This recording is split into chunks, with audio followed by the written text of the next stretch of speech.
sunnah-sunnah daripada sholat id dan berhubungan dengan hari id. Banyak sekali. Di antaranya yang pertama, mengakhirkan sampai naiknya kadarnya 1 tombak.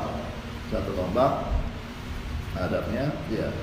Maksudnya apa? Bayangan daripada matahari tatkala naik 1 tombak, maka itu mulai sholat id. Mulai sholat. Bukan benar-benar pas baru keluar matahari. Ya. Kemudian yang kedua, dilakukan di masjid kalau cukup. Dilakukan di masjid atau di tempat selainnya. Ya, di tempat selainnya. Cuma perbedaannya kalau di dalam masjid, ya, bagi perempuan yang haid ataupun nifas, dia tidak boleh masuk masjid, hanya saja, dan tidak boleh sholat, hanya saja dia mendengarkan khutbah dari luar masjid. Ya, luar pintu masjid, dia mendengarkan khutbah, itu sunnah. Ya, dengar khutbahnya. Tapi sholatnya tidak. Ya. Tapi kalau di luar masjid, maka dia bisa mendengar benar-benar. Kemudian yang ketiga, itu yang kedua masalah di masjid. Tapi kalau saat ini kan kita dihimbau sama pemerintah di rumah masing-masing. Sholat id di rumah masing-masing. Ya sudah, sholat id di rumah masing-masing. Seperti biasa sholat. Nanti kita akan jelaskan tata cara atau sunnah-sunnah apa saja yang dijelaskan di dalam sholat id. Kemudian yang ketiga, menghidupkan malam id dengan ibadah. Bertakbir, bertahmid, bertasbih, berzikir kepada Allah SWT, bersalawat kepada Habibina Muhammad SAW. Ya, bangunkan, hidupkan malam tersebut dengan ibadah. Bagaimana? Apakah keseluruhan kita nggak tidur dari habis maghrib sampai subuh kita nggak tidur? Apa bagaimana? Nah, kategori kata ulama cukup dianggap menghidupkan sebagian, menghidupkan malam id dengan menghidupkan sebagian besar malam tersebut. Itu sudah dianggap sebagian besar malam tersebut. Ya. Tapi bisa juga paling sedikitnya dengan sholat isya dan sholat subuh berjamaah, itu sudah dianggap menghidupkan malam id. Ada yang mengatakan lagi dengan sholat maghrib berjamaah. Jadi isya subuh, ada yang mengatakan maghrib isya subuh berjamaah, itu sudah dianggap menghidupkan malam id. Kemudian yang keempat, sunnah yang keempat, al-ghusl, yaitu mandi. Mandi mulainya paling kadar sudah masuk waktunya, yaitu masuk lewat tengah malam. Kalau sudah tengah malam id, ya, itu sudah disunahkan mandi. Oh, boleh ditunda nanti sampai pengen id, boleh.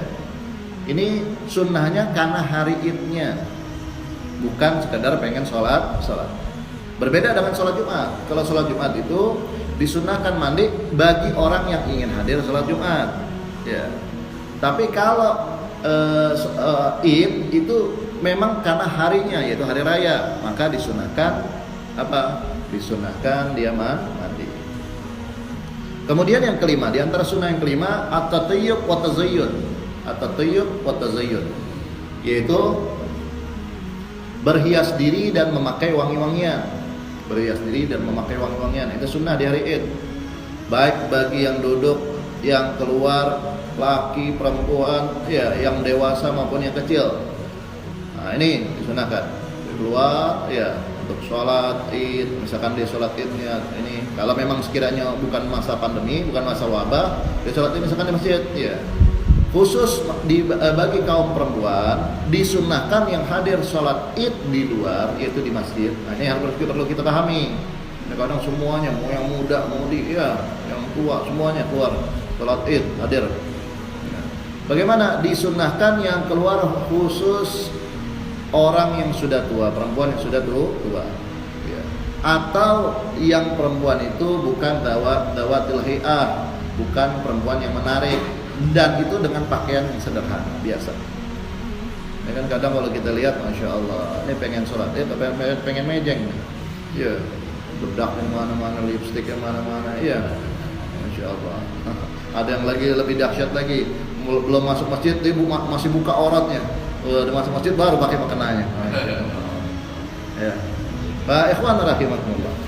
Jadi yang disunahkan untuk hadir sholat id itu khusus bagi perempuan yang sudah tua ataupun yang kurang menarik. Ya.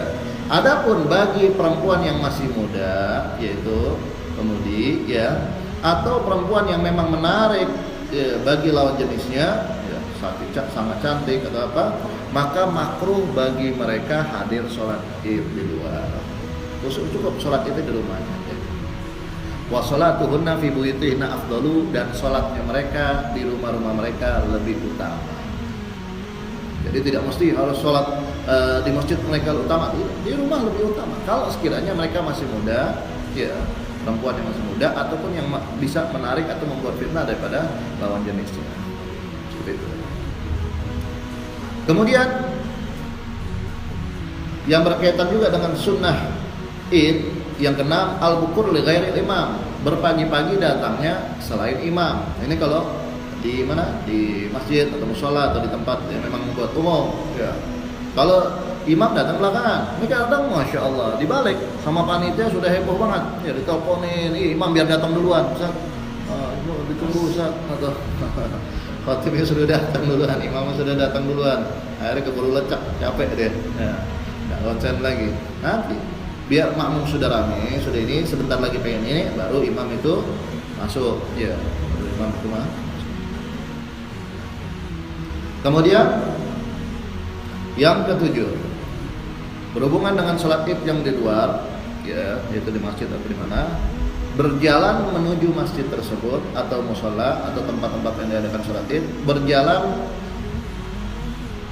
berjalan kaki, usahakan kalau memang nggak bisa berarti dari kendaraan.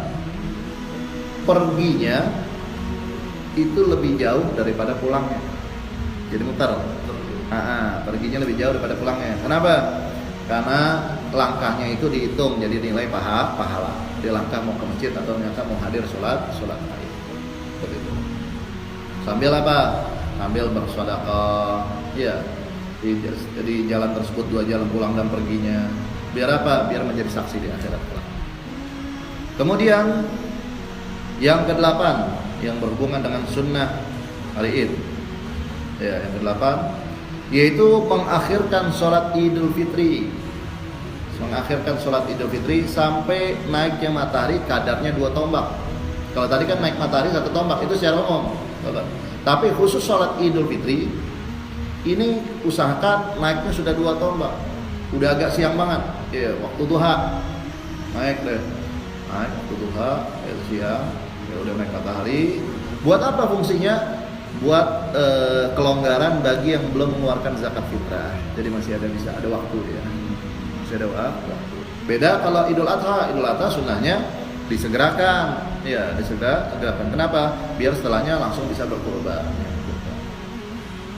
Kemudian yang ke-9 daripada sunnah Idul Fitri, yang ke-9, sebelum sholat Idul Fitri disunahkan kita makan atau minum terlebih dahulu. Afdalnya dengan tamar, yaitu kurma.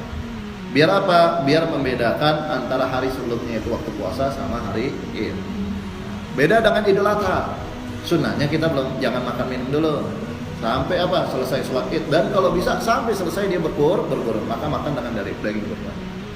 Seperti itu. Tapi kalau dia nggak bisa intinya sampai selesai sholat Id. Tapi kalau untuk Idul Fitri sebelum sholat Id usahakan makan atau minum dulu. Batalkan. Ya. Jadi makan atau minum minimal tamar, ya, kurma,